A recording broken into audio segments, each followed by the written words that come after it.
If you constantly feel guilty for protecting your peace, you're not in a loving environment, you're in a controlled one. Emotional manipulation rarely looks violent.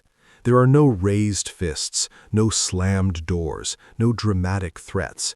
It looks familiar, comfortable, almost normal. It sounds like, "You've changed. I guess I just don't matter to you anymore. After everything I've done for you, you used to care more. You're so cold now." And before you even realize what's happening, you're apologizing, not for hurting them, not for doing something wrong, but for protecting your peace. Stoicism exposes this dynamic with brutal clarity. If your peace depends on someone else's mood, you're already under their control. Emotional manipulation rarely looks violent. There are no raised fists, no slammed doors, no dramatic threats. It looks familiar, comfortable, almost normal. It shows up as guilt, as silence, as passive aggression, as emotional withdrawal, as someone playing the victim whenever you draw a line. And slowly, something inside you begins to change. You start to feel responsible for their emotions. You start to feel anxious when they are upset. You start to feel guilty for saying no. You begin editing your words, softening your tone, explaining your decisions more than necessary, not because you're wrong, but because you're afraid of their reaction. From a Stoic perspective, the core issue is simple. You have accepted responsibility for emotions that are not yours to manage, and once that happens, your decisions are no longer free. Human beings are wired to seek approval. Thousands of years ago, rejection from the group meant danger, isolation meant vulnerability, and vulnerability often meant death. So your nervous system still reacts to disapproval as if it were a threat. When someone withdraws affection, becomes cold, or expresses disappointment, your brain doesn't just see it as emotion, it sees it as danger. So you comply. You soften your stance. You change your answer. You surrender your boundary. Not because it's rational, but because your nervous system wants harmony at any cost, even if that cost is your self-respect. Guilt is one of the most powerful psychological control tools. It creates an internal conflict, a quiet voice inside your head that says, "If I say no, I'm a bad person. If they're hurt, it must be my fault. If I care, I should sacrifice." And manipulators don't need to force you. They simply activate that voice.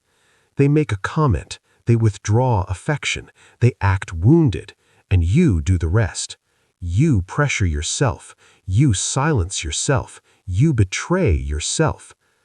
Because guilt doesn't feel like control, it feels like conscience, and that makes it incredibly effective. Another trap lies in the confusion between empathy and responsibility. You care about how others feel. That is natural, that is human, that is healthy. But somewhere along the way, you start believing something dangerous.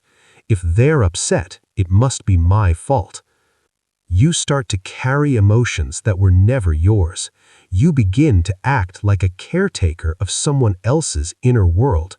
You monitor their mood, you predict their reactions, you adjust your behavior to keep them stable. But no one has that power. You cannot manage another person's emotions, and trying to do so is the fastest way to lose your own peace.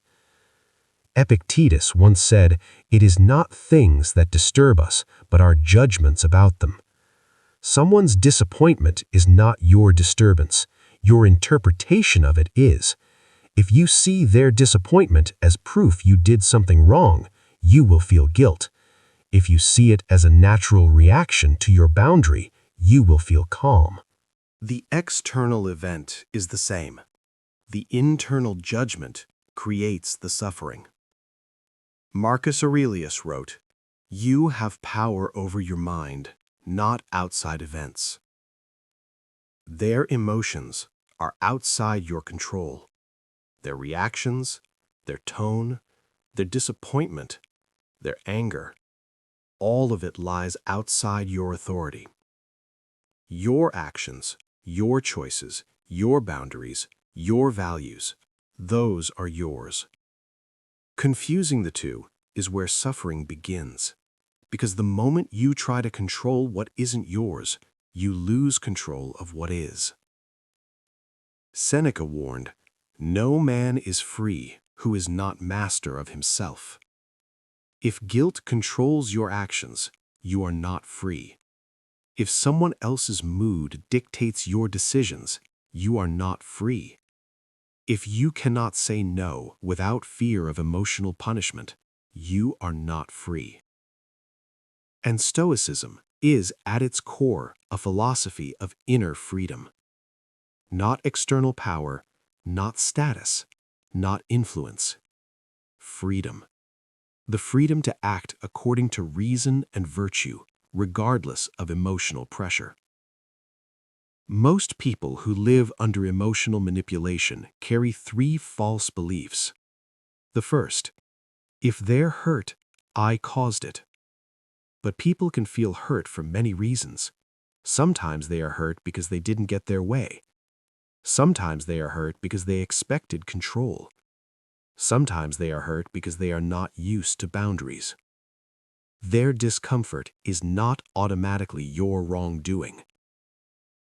The second belief, saying no makes me selfish. But a boundary is not cruelty, it is clarity. It is a statement of where you end and someone else begins. Without boundaries, relationships become entanglements, confused, draining, unstable. Boundaries don't destroy connection, they make healthy connection possible. The third belief, peace means avoiding conflict. But avoiding conflict often creates silent suffering. You may avoid arguments, but inside, resentment grows, frustration grows, exhaustion grows. Real peace is not the absence of tension, it is the presence of integrity. The quiet confidence that your actions align with your values, even if someone else is unhappy about it. Stoics did not ask, how do I keep everyone happy? They asked, am I acting according to reason and virtue? If the answer was yes, they stood firm. Even if others were disappointed, even if others were angry, even if others misunderstood. Because virtue is not a popularity contest, it is a personal commitment. Imagine a simple scenario. You tell someone, I need some time to myself tonight. Nothing dramatic, nothing cruel, just a simple boundary. But they respond, oh, I see. I guess I'm not important to you anymore? Or, fine, do whatever you want. I'm used to being alone anyway. Suddenly, your simple boundary feels like a crime. You start explaining, no, it's not like that. I just had a long day. You know I care about you. You shrink your boundary to manage their reaction, and in that moment, the dynamic becomes clear. Your peace is now tied to their mood. And that is control. Stoicism would suggest a different response. Calm, clear, unemotional. I understand you're disappointed, but I still need this time. No anger, no guilt, no over-explaining, just clarity. Because clarity is the language of self-respect. When you stop taking responsibility for emotions that are not yours, something strange happens. At first, you feel uncomfortable. You feel cold, selfish, unkind. Because you've been trained to equate self-sacrifice with goodness. But over time, something else emerges. Lightness, space, calm. You begin to realize how much emotional weight you were carrying that was never yours. People may accuse you of changing. They may say, "You're different now. You don't care like you used to. You've become distant." And in some ways, they're right. You have changed. You no longer absorb emotions that are not yours. You no longer trade your peace for temporary approval. You no longer negotiate with guilt. And to someone who benefited from your old behavior, that will feel like loss. But to you, it will feel like freedom. Emotional manipulation only works when you accept false responsibility. It only works when you believe their disappointment is your failure, their anger is your fault, their mood is your duty. The moment you stop believing that, the control disappears, not because they changed, but because you did. Here is the Stoic rule: cold, direct, unforgettable. Never trade your peace to manage someone else's emotions. Stand calm, speak clearly, refuse guilt, without anger.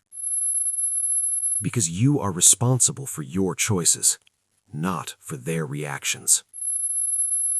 And the moment you stop carrying what was never yours, you begin to walk through life with a quiet, unshakable freedom.